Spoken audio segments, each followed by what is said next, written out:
Welcome back, viewers. You are still tuned in to Prime Live, and we are incredibly privileged to welcome a trailblazing AI expert, Alexander Morad, who is spearheading a continent-wide movement talking about the power of AI. Just before we got onto the live, we were talking about how much AI can do for us and how much it is transforming spaces and places. Now, he is doing his AI or Die tour all across the African continent in various different countries, talking about the power of AI and how it can be introduced into African lives, African entrepreneurs, as well as businesses and community, as well as the hidden opportunities that do exist, or the opportunities we could be looking into when it comes to using AI more in our lives. So do stay tuned for our conversation this evening, and do stay engaged with us on all our social media platforms. Good evening, and thank you so much for joining us on Prime Live. Good evening, and thank you for having me. I mean, this is a super interesting conversation. As I was saying to you off air, I'm a little bit of a grandma, so I'm always excited to learn a bit more about AI, how it can help us and how it can transform our lives. Now, talk to us a bit more about your journey. Where did your journey in tech and AI start? Where did your interest peak? I think I'm not a tech guy. A lot of people confuse me and think that, oh, you're so probably tech advanced. I'm a creative soul, right? I've always been on the creative spectrum of entrepreneurship and psychology and that part. So I've never really been into AI in that way. I've done marketing and all of that.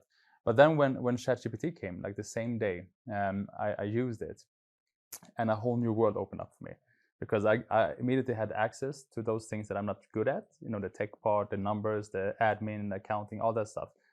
I could get help with AI. And I started using it more and more, learning it, and that's how it started. So my whole AI entrepreneurship journey. So my co-founder for the agency, he's very AI. He's been talking about AI since I met him like 8-9 years ago. And now I was like, oh yeah, it's coding and nerdy stuff, right? But ChatGPT has changed the game, because now you don't have the code to use AI. Thank you for sharing that. I think your story is very relatable, and I feel the same way. I think that, AI wasn't always something I'm very familiar with, and I think a lot of our audiences as well will relate a lot to your journey. But I relate a lot to the part where you talked about how you're not good with numbers and accounting, and there's platforms who can help, and that is definitely something it can help me with, as will it do for a lot of viewers out there.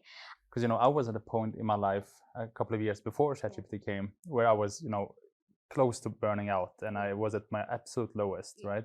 I managed to solve that. I was lucky. Not everyone are, right?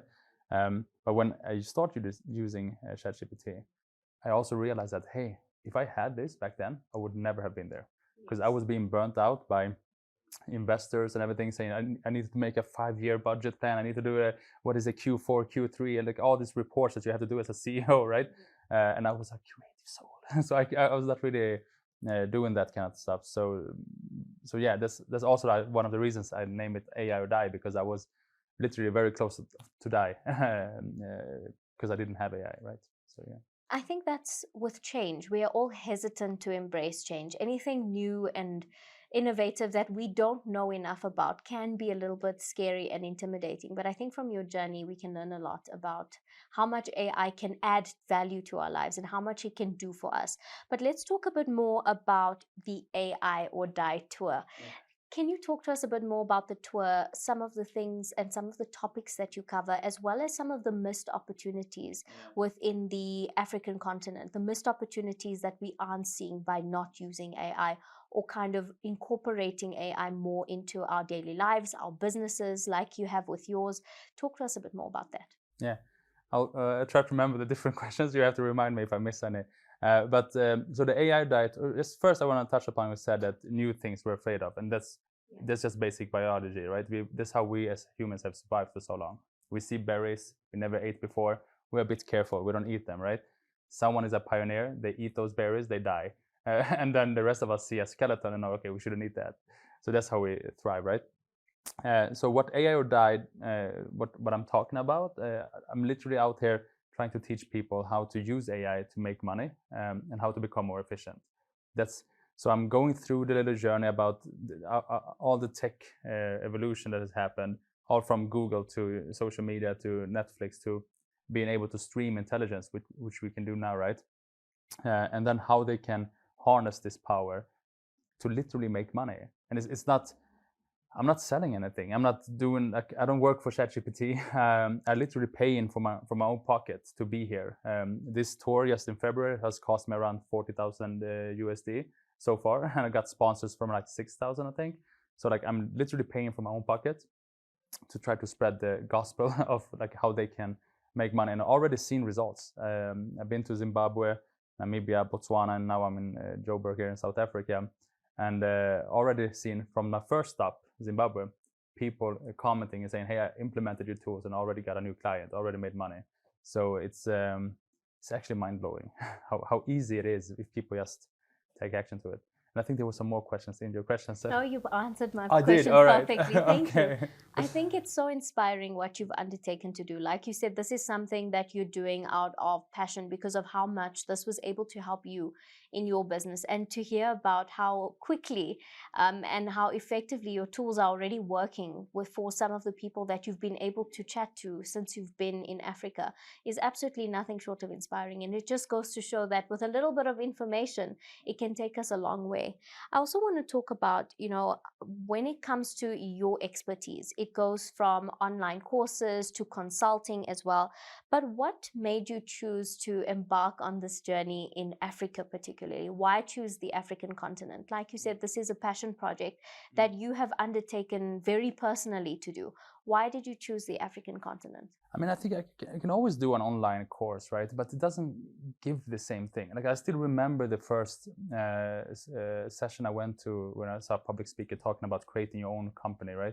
And I remember seeing that, and that person came to my city and talked about it, and I was like, oh, I want to be like that person. And I started my company after that, right? There is something in this, human interaction that AI cannot replicate, right? And I also believe that there are so many countries that are overlooked. Now, Joburg is one of the lucky ones, cities. South Africa as a country is one of the lucky countries in Africa. If any speaker would come, they come here. They don't visit Botswana and the other ones, right? So you're the lucky guys, but not every country in Africa is that lucky. And even if speakers come and visit South Africa, it's not that many that do that.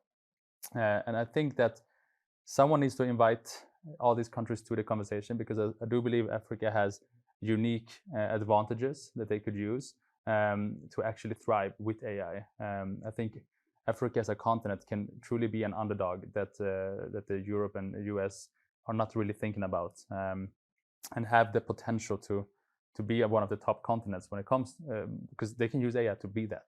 I'm pretty sure. I'm not saying that just because I'm here. I'm gonna visit Asia as well, and the countries like Philippines and Malaysia and stuff like that people don't usually visit. But that's the main thing of the tour, is that I'm visiting the countries that are often overlooked, and trying to invite them to the conversation and give them the tools. I was forced to come to South Africa. Because my followers was like, "How can you not come here?" There was never the plan was to be here, because everyone else is, right. But I'm grateful for being here. Yeah, and I think we're very grateful for you to bring this kind of tools and resources to South Africa. We know how much it's done for your journey, and I can only imagine how much it's going to do for up and coming entrepreneurs in South Africa. And like you said, there are a lot of business people out there who lack the tools and resources to take their businesses to the next level, or be able to, do a service for themselves with AI, something they can't do themselves that they're able to now do, which is incredible. Now, the big conversation that happens when it comes to AI, and I think it's the reason why people are so afraid of AI and are not embracing it as much as they should. Let me guess. Is it going to take my job? Yes. Is it going to take my job? Yeah.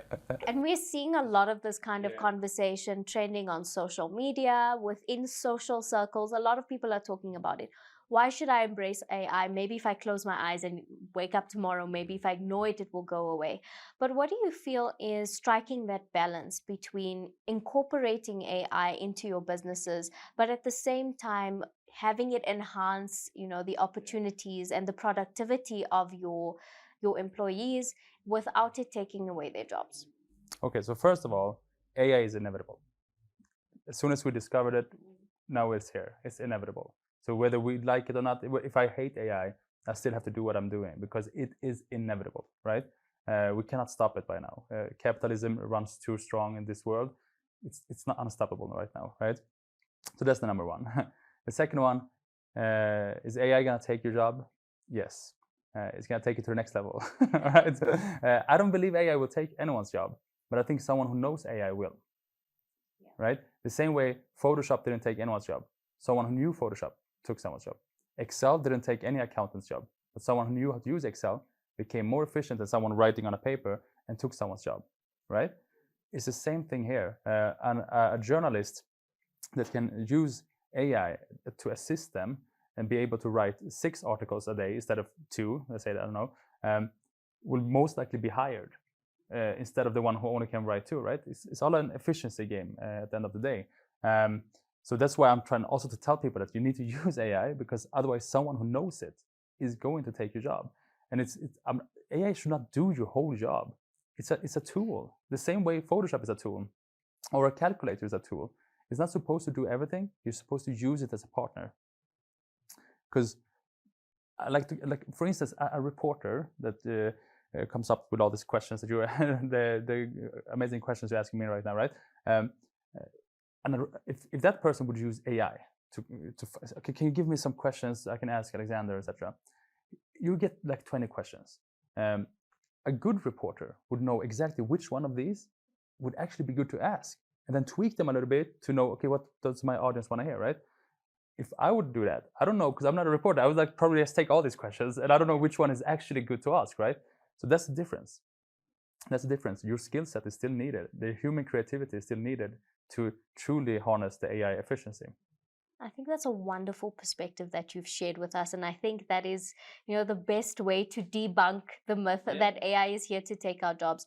And I think you've mentioned something incredibly important, is that the human touch and the human aspect will always be needed, irrespective of how efficient AI has made it. And I think the most important thing I've learned from our conversation today is we cannot run away from change. We cannot run away from AI, but we need to be embracing it in order to add to our productivity. And I would also say, if I can, I do think that it's actually going to add jobs in 2 ways.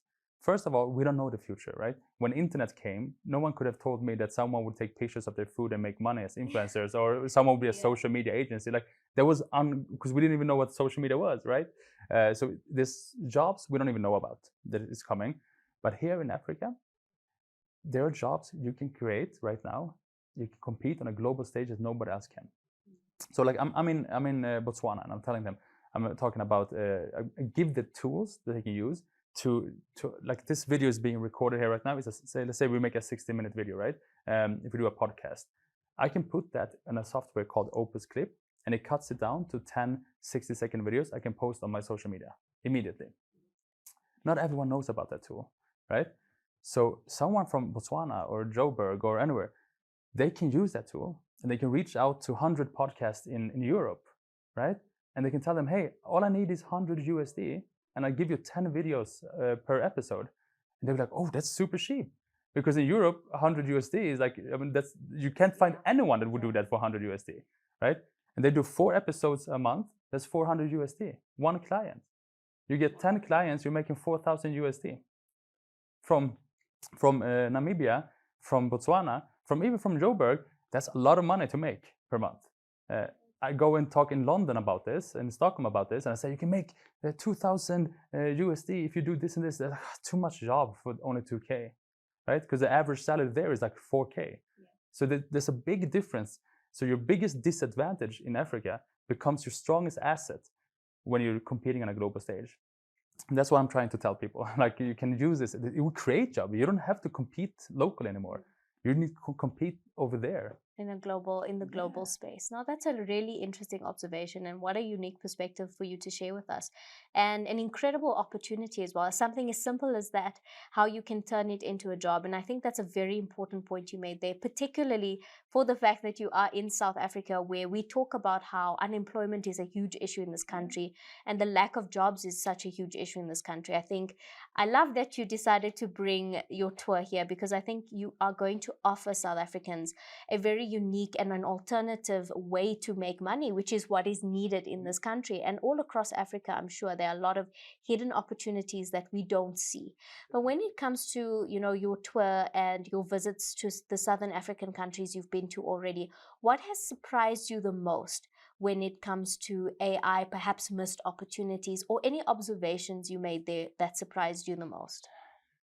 I don't know if much have surprised me a lot, right? I tend to do a lot of research before I visit places and learn things. So I feel like I was kind of, but the two things that I think that, okay, here are some opportunities that like governments or entrepreneurs right here could make a lot of money or help the society with, right? One of them is being able to get paid globally, right? So in some, I don't know how it is here, but in some countries, it's hard to get like PayPal from Sweden and stuff like that. So that needs to be somehow, but that's a government thing, right? They need to figure that out, how everyone in their country can get paid from anywhere in the country. Smooth, easy transactions, right? Because I'm printing my book and I'm giving it out for free on my different events, right? It's been so hard to they have to trust me that because I can't send them money, so I have to visit them and give them the cash and stuff. It's a whole process, right? So that's one thing. That's a missed opportunity, and whichever country in Africa solves that and have that completely smooth is gonna thrive within the continent. And the second thing is access to internet. So access to internet, you need that for AI. It's not, in the big cities, yeah, but not everywhere has that. And I do think there's a missed opportunity or a potential for some. And if any entrepreneur is listening right now, right, a potential, because you can use AI offline. DeepSeek, China's version of ChatGPT, you can actually download all the data parameters and have it using that offline, which means that anyone could actually create a product like a phone or like anything, insert these different AI things in it and make it like an offline product, like a device that you can use AI with and use those things. And then when you get home, upload it to the internet and you can use it, whatever, right? Whoever creates a product like that, I think could make a lot of money here as well. I think that's a wonderful opportunity, and I hope there are entrepreneurs out there who are listening to you right now. But in closing, how do our audiences stay in touch with you? If you can share your social media handles, any kind of details on how they can get a copy of your book, any of those kind of information, please do share that with us. So unfortunately, when you're hearing this, like I've already done my gig here in Joburg, right? So the best way to keep in contact is through my Instagram or TikTok or LinkedIn. Instagram, TikTok, the handle is the Morad. I don't know if you're putting that in graphics or something like that, but the Morad. And on LinkedIn is Alexander Morad. You just add me. You can find all that on my website, alexandermorad.com. And the book, right now you can buy it as an ebook. I'm giving it away for free to people who come to the event, but the rest of the world is buying it as an ebook. So that's one way to get it, or to try to find whenever if I come back. I think I'm going to Cape Town in the next leg. We're still planning on it. So yeah, I think that's unfortunately I can't give the book away for free now because I've already done the show here. But I think that's the way. But on my Instagram and TikTok, I share a lot of knowledge. Like I give a lot of insight, tips, and tricks. I share all the videos from the tour. Like this interview will probably be there as well a little bit. So it's a good place to. People can always DM me and ask me questions. I read every DM I get, but I don't answer when you just write hi. I don't know. This is also something. That's one thing that surprised me. People are so polite online. Like in Sweden or Europe, people just say what they want, right? Here, I get so many DMs. I say, "Good afternoon," or "Hello." I was like, "State your business," right? And I answer, "Hello," and then they're like, they don't want anything else. They just wanted to say hi, right? So if you just say hi, I'm probably not gonna answer. If you're asking me a question that I can answer, I would answer that. So just letting you guys know. You can skip the politeness. Alexander, thank you so much for joining us on Prime Live. This has been a very insightful, very informative conversation. And I hope our viewers at home took away a lot of inspiration and motivation from you sharing your journey with us, as well as the potential that AI has to enhance our lives. So thank you for joining us. Thank you for having me. Viewers at home, that was Alexander Morad. Please do go out and reach out to him on his social media platforms. Apparently, we are very polite in Africa, so we like to say hi and how are you before we actually ask our questions. But you have heard the call to action. If you have any questions or comments you would like to share with him, please do give him a follow. Reach out to him on any of his social media pages and stay informed. I hope you learned as much as I did when it comes to the potential that AI has to create new jobs and to enhance our lives and our productivity. But do engage with us on our social media platforms. And if you have any further questions for Alexander, please also share them with us on our social media platforms. But on that note, it is time for us to head over to an ad break and we'll come right back.